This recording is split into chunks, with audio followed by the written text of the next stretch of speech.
When I first decided I was done, I wanted to quit my job. It would have been really handy to have a handbook, just a checklist. I could say, all right, I've made the decision. This is what I do next. And this is, let me be your checklist. Let me be your handbook.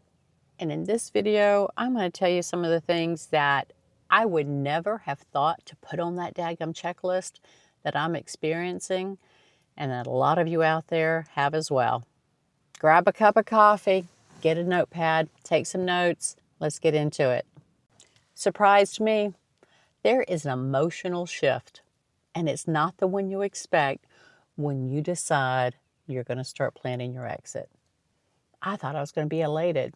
I was a little bit, but there's fear, there's melancholy, there's anxiety. There's a whole cornucopia of emotions that go with this decision after the wondrous elation of I am out of here feeling hits. Yeah, it gets real.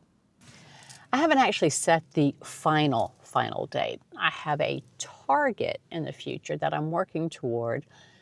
I personally have decided that, yes, there's a number that I want to have cash-wise.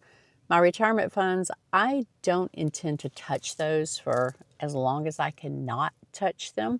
I am not at the age of 59 and a half, which is the law, literally the law. I can't touch these retirement funds until I'm at least that age if I don't want the penalties. Now, I'm always going to have to pay my taxes on the pre-tax stuff, but if I don't want the penalties that come with having touched these funds prior to that age, then I can't touch them. And I'm not 59 and a half yet, so they're not even part of my equation.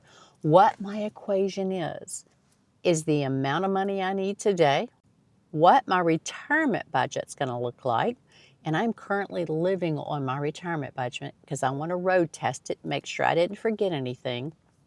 So I haven't actually picked a number, and I'm excited to do that. Now, sometimes the fates have a way of picking our number for us, our date for us. So if it happens before then, I want to make sure I'm as prepared as possible. So I'm starting to prepare right now. But in that process, I don't show up at work every day now with the same mindset, because I know that this is no longer my forever concern. Most of us have never done the step, retirement reality reset kit and the retirement calculator spreadsheet. You have to know your number before you can make any decisions about your future. You don't want to go to retirement and realize you can't afford it. Let's figure that out now and see what life is going to look like later.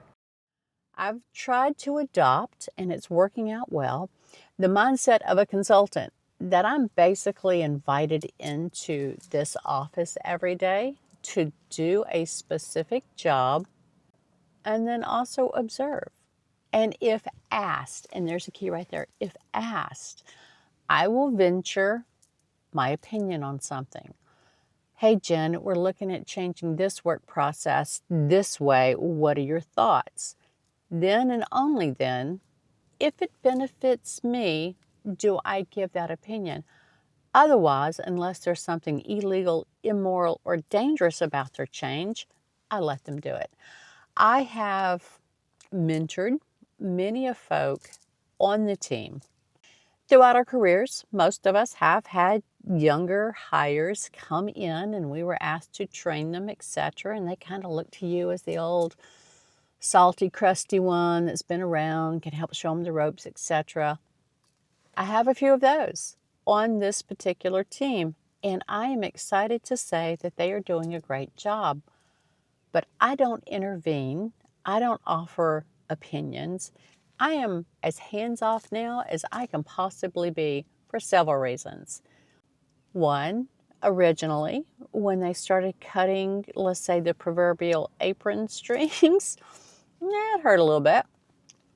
That was an unexpected emotional slap in the face. And not all of them have developed the presence of self to do it with grace and panache and kindness. Some of them, let's just say it, have gotten a little mean about their independence. And again, I get it. We were all at that stage of professional development at some point.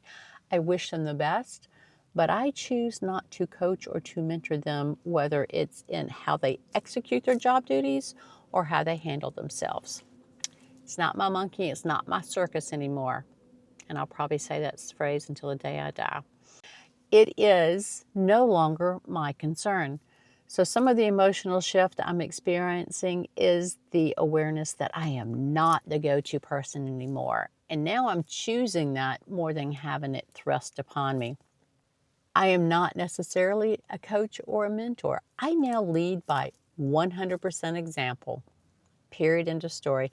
If you want to look at my track record, if you want to look at my daily work and how I show up but not overgive, let that be your roadmap to a happier, more fulfilling career. Because all of you young folks out there who may be watching this, and all of the people of my generation, the Generation Xers who have lived this, choir says amen, leave it in the comments.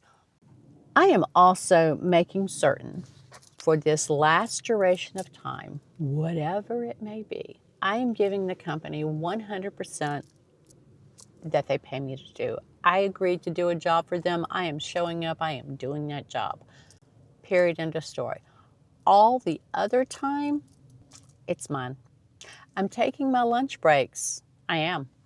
I am taking my 15 minutes morning and afternoon. I am going out and I'm ensuring that I get to the garage. I walk up 8 flights of stairs and then I do a walk down 6 levels of the parking garage and come back in. Now I'm doing that right now when it's 94 degrees at 9 o'clock in the morning. I may end up doing that inside walking the food court or something. We'll have to see. But for now, and for the rest of my time on this job, I will be taking my lunch breaks and I will be doing those walks. It is how I have overgiven all of these years because I was climbing the ladder. I wanted the career track. I wanted the next raise. I'm good. Don't ever give me another raise. I'm all right with what I'm making right now. I'm not going to be here another 15 years. It's not going to really matter. Save yourself some money. If it's not the hours I spend in the office as I prepare myself for this next grand exit, it's my off hours. When I leave there, I'm no longer checking my email. I'm available by phone if they need me in an emergency situation. I'm not going to deny them that access to me, but I'm not taking work home. I'm not checking my email. I'm not checking the IMs, etc. I am going home and pretending that those few hours I have every night and those few hours I have every morning, I'm already retired. And spoiler alert, especially on weekends when I've been away from it from 48 hours, my blood pressure is way down. Now, I have the occasional elevation during the week. It's like, whoa, what did I eat today? Or did I not get my walk in? Or sometimes it's the stress. But now that I'm intentionally letting it go, I've seen a huge decrease. I'm amazed. We have to protect our health because we got to live in these bodies for the next, for me, 30 plus years. Fingers crossed. But if just the few hours every day and the weekends, the mindset shift, the letting it go is having that impact, I'm for it. Imagine what leaving the job is going to do for our health. I have zero tolerance for workplace drama, workplace politics. I've never been a fan of workplace gossip, so I've always tuned that out. People don't even bring it to me because I've not participated in all the years they've known me at this job. But as far as the politics and the drama, I just let it go. I just kind of Mona Lisa smile and go back to work. I don't need to get involved in that because however it shakes out, whatever that internal struggle is for the next person who wants to be seen or get credit for this idea, etc., let them have it. I've been there. You've been there. It no longer serves me, no longer makes me happy. And I'm enjoying the journey of just not caring. Let them sort it out. I'm out of here. Mentally, I'm out of here. Work-wise, I'm still doing a good job, but I am out of here when it comes to giving a daggum about that. My time, not just my personal time, but time period, has become more important than this paycheck. Twice last week, I had to talk myself off a ledge. So I would come back from one of those walks or having powdered my nose and sit back down to get started and try to get my mind back in the game. And it's like, do I really want to do this one more day? It's a sunny day out there. I want to go out and play. I had to jerk myself up. I had to, by the short hairs, we're called the eyebrows, the short hairs. I had to jerk myself up by the short hairs and remind myself that I am working a plan. I am not ready to leave, or else I would have already left. I have got some certain goals in mind. I am just here ticking boxes, doing a good job every day. And the answer to that question, no, I don't want to exchange one more day of my life for a paycheck, but I will for a finite amount of time. And I know what my goals are. And when those goals are met, that question has only one answer. And I am looking forward to answering it differently. So make your decision. Start building your life outside of work. Give yourself tangible, achievable goals so that as you have to, because you have to at this point, keep showing up to this job every day to exchange your life for that paycheck. You reach this goal. Maybe it's paying off that credit card. One step closer. You reach this goal. Maybe it's building up your peace fund. One day closer, one goal closer. But build your life so that when you are ready to pack that last box, and spoiler alert, I got that box already packed. I had to. Instead of living in all the drawers in my cabinets, I now live out of the box in my drawer. It's packed. And it has a cap that says Jen's personal belongings. There's not a date on it yet, but if I hit my goals and I want to give them a notice, and I don't know how long that notice will be, there will be no exit interview.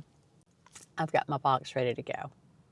So if all this information has motivated you, inspired you, made you mad, I don't care. Keep coming back. I want to hear why you're mad. Are you not ready to retire yet? Are you my boss and you're mad that I'm saying these things? Like, subscribe, share. Share this video. There is somebody in your life that needs to hear this information. I'm Jenny. I got a little to say about a lot of stuff. All of it, and I mean all of it right now, has to do with how the heck do we get out of this job and get to this next chapter, whether it means a full retirement, a hybrid retirement, or maybe you want to do a glide down. Pick a date, glide into it. That's what I'm doing. Just it's not a 3-year glide. It's not a 5-year glide. I'm not gliding to 65. I'm gliding till I hit this final goal. And then I'm going to go live the rest of my life. I hope to see y'all there. And I hope to see you soon. Stop recording. Be true to yourself and do not impose your opinion on people. We're going to just cut that out.